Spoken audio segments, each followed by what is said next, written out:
La chronique Les gens de chez nous et d'ailleurs, une présentation de la MRC de Montmagny. Montmagny accueille des gens de partout dans le monde. La MRC de Montmagny est là pour sensibiliser la population à bien accueillir ces gens qui viennent du monde entier.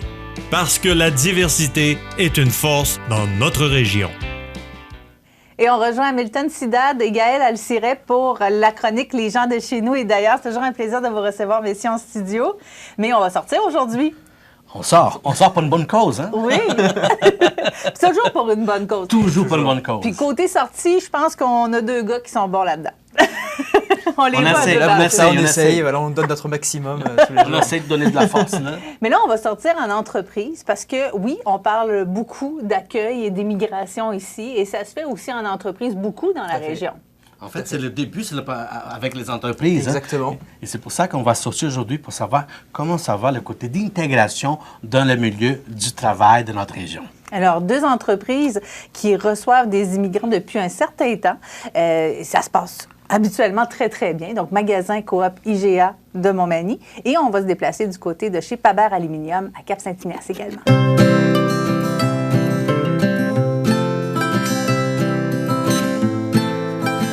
Bien, bonjour, moi c'est Geneviève Paris de l'entreprise Pabert Aluminium à Cap-Saint-Ignace.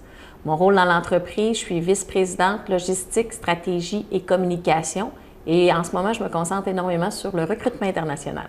Pabert Aluminium fait le recrutement de travailleurs à l'étranger depuis quelques années déjà. Plus concrètement ou plus sérieusement, on a commencé avec une mission à Bogota, en Colombie, en partenariat avec Québec International et le MIFI. Donc, ça nous a permis d'accueillir des machinistes et des électromécaniciens colombiens. Par la suite, on a fait des démarches aux Philippines pour aller recruter des ouvriers de fonderie, donc des gens avec de l'expérience en fonderie. Et depuis la dernière année, en plus de ces travailleurs-là, on accueille des demandeurs d'asile, donc des travailleurs qui sont peut-être un peu moins spécialisés, mais qui ont à cœur de bien travailler et de s'intégrer dans la communauté. Afin d'accueillir des travailleurs issus de l'immigration, il y a certaines petites adaptations qu'on doit faire en entreprise. On a la chance de pouvoir compter sur des collègues de travail qui parlent très bien espagnol, qui parlent très bien le portugais également pour accueillir des travailleurs brésiliens, entre autres. Donc, avoir de l'aide pour la traduction de certains documents, ça peut être pratique, surtout pour expliquer, entre autres, les normes de santé et sécurité au travail. Donc ça, c'est vraiment quelque chose qu'on a mis en place. Pour les travailleurs philippins, on travaille dans la langue d'échange l'anglais lorsque le français n'est pas suffisamment acquis. Donc, c'est des outils, des façons de faire qu'on a mis en place. C'est sûr qu'on utilise aussi des outils technologiques pour faire de la traduction, surtout pour les premières semaines. Lorsque les travailleurs arrivent, il y a beaucoup de nouvelles choses à apprendre. Donc, on s'assure que la compréhension est bien là. Afin de bien gérer la cohabitation des cultures et des langues dans l'entreprise, c'est sûr que le point de départ, c'est de l'ouverture. L'ouverture d'esprit de la part de tous les paliers de l'entreprise, de tous les groupes de travailleurs, autant la direction, les chefs d'équipe, les superviseurs, que les collègues de travail. Ça amène toutes sortes de situations cocasses. Plusieurs personnes tentent d'apprendre, d'enseigner les meilleurs mots québécois possibles. Aussi, il y en a qui sont très intéressés à apprendre, par exemple, l'espagnol. Donc, il y a des gens qui, sur l'heure du dîner, vont dîner ensemble pour apprendre l'espagnol d'un côté et apprendre le français de l'autre côté. Donc, il y a vraiment une belle ouverture, un beau partage qui se fait à ce niveau-là. Une des choses qu'on a priorisées chez Pabert Aluminium, c'est de choisir des candidats qui ont des valeurs familiales comme l'entreprise porte. Nous sommes une entreprise familiale, ça fait partie de notre culture d'entreprise. Donc, on a été soucieux de choisir des candidats qui ont ces valeurs-là également. J'encourage vraiment les autres entrepreneurs à faire du recrutement à l'international, à recruter des gens issus de l'immigration. Pour que ça se passe bien, c'est sûr qu'il faut quand même se préparer un petit peu. Il y a des choses à prévoir. On peut utiliser les services de différents organismes. On est très chanceux à Montmagny. On a Montmagny Accueil qui font un travail incroyable. un petit peu plus large, on peut travailler avec Québec International. Ils offrent également plusieurs formations pour qu'on comprenne mieux la réalité de ces travailleurs-là. Et il y a différentes entreprises ou agences aussi qui peuvent nous aider si on est moins à l'aise de faire les démarches par nous-mêmes. Mais c'est certain que c'est une richesse pour l'entreprise. Paber Aluminium vit sa croissance par l'intermédiaire des travailleurs étrangers, donc c'est indispensable pour nous. Au cours de l'année 2023, nous allons poursuivre nos démarches au niveau du recrutement à l'international.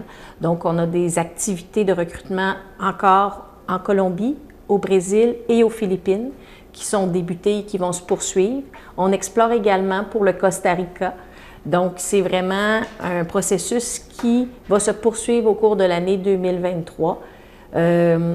En ce moment, on a déjà une vingtaine de travailleurs qui sont dans le parcours administratif pour s'en venir chez Paber et on croit qu'on va en ajouter au moins une autre dizaine. Je m'appelle Juanita Bosa, je suis conseillère en ressources humaines et santé et sécurité chez Paber Aluminium. Je travaille ici, ça fait une année et quelques mois. Et je pense que le français est la clé pour s'intégrer en général dans la vie ici. Ce n'est pas juste pour le travail, je pense que c'est pour s'intégrer en général. J'aime beaucoup mon travail, j'aime beaucoup apprendre beaucoup de choses ici et j'aime beaucoup aider dans mon travail à les autres personnes aussi.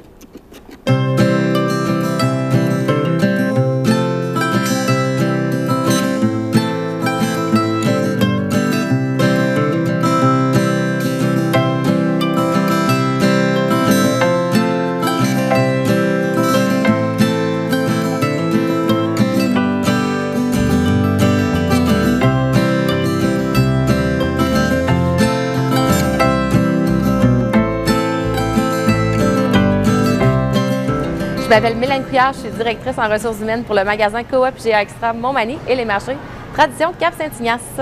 Nous avons eu recours au recrutement international. Nous avons commencé notre mission en juin 2021. Donc, nous avons besoin d'avoir plus d'employés pour être capable de répondre à nos membres et d'offrir un service à la clientèle exceptionnel. Au quotidien, nous avons maintenant 5 personnes déjà d'arrivée en magasin. Donc, nous avons 4 bouchers, dont une bouchère, en fait. Puis, nous avons aussi un cuisinier qui est arrivé là, récemment. Au quotidien, ça se passe vraiment super bien. Les équipes sont vraiment super heureuses de voir les gens, en fait, mettre la main à la pâte, que ça se passe bien.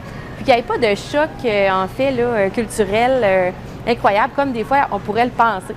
Avec Montmagny Accueil, ça s'est vraiment super bien fait pour pouvoir accueillir nos gens, de bien les intégrer, autant à la communauté qu'à l'entreprise. Donc, ça s'est vraiment super bien passé. Il y a beaucoup de ressources qui sont disponibles pour nous aider. Puis c'est les gens, en fait, autant l'équipe ici à l'interne que les gens qui sont arrivés là, du Maroc et de la Tunisie se sont vraiment super bien intégrés. Puis ça se passe vraiment super bien. Au quotidien, la gestion se passe relativement bien. Quand il y a des choses là, à voir ou à changer au quotidien, on le fait là, directement. C'est avec une bonne communication, c'est avec des échanges. Puis des fois, avec notre langage québécois, c'est un petit peu plus difficile. Tout ce qui est nos expressions, mais en fait, c'est juste de se parler puis de vraiment s'assurer en fait que les gens comprennent bien qu'est-ce qu'on veut dire. Pour toutes les entreprises qui voudraient aller à l'embauche internationale, c'est sûr que ça prend quand même des gens autour de nous, avoir un bon réseau pour pouvoir prendre les bonnes actions puis mettre en place les bonnes pratiques. Mais sinon, au quotidien, je vous le recommande vraiment là, fois 1000. Ces gens-là, en fait, ces personnes qui se joignent à l'équipe, sont sensationnelles, apportent pour la clientèle une nouvelle dynamique aussi, des nouveaux produits, des nouvelles recettes. C'est une belle expérience. Il nous reste un travailleur à arriver, en fait, dans le magasin comme cuisinier. Par la suite, on a les familles aussi qui vont arriver. Donc, puis après ça, bien, c'est sûr que l'avenir nous réserve encore des belles expériences pour le recrutement international. Mais pour l'instant, on n'a pas de mission de commencer. Là, on n'a rien de fait encore. Là, on attend que cette mission-là soit terminée, en fait. Je m'appelle Younes, je suis marocaine, je suis boucher au magasin IGA Extra de Montmagny. Je viens d'arriver au Canada le mois de janvier Je ne trouvais aucune difficulté, c'est juste le froid. Je commence à écouter mes collègues, comment ça fonctionne au niveau du travail. Ça a été bien ici. Je veux remercier d'abord mes collègues dans le travail. Ils sont très gentils avec nous et ils sont nous aider comment ça fonctionne ici. On a trouvé un peu difficile, mais avec le temps et avec l'écoute, comment ça fonctionne. Mais ça va maintenant.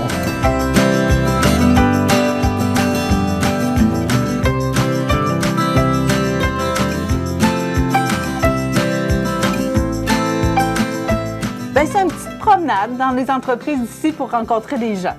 En même temps, on va voir sur le terrain comment ça fonctionne le côté d'intégration des entreprises.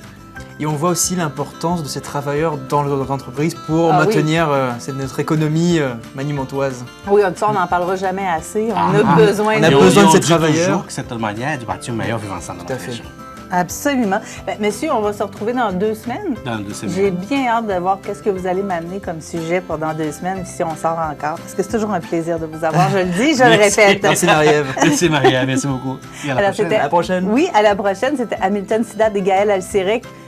Saluez-les si vous les croisez, hein. Gênez-vous pas, ils sont vraiment sympathiques. On vous attend. C'était la chronique Les gens de chez nous et d'ailleurs. On se retrouve dans 2 semaines. La chronique Les gens de chez nous et d'ailleurs, une présentation de la MRC de Montmagny.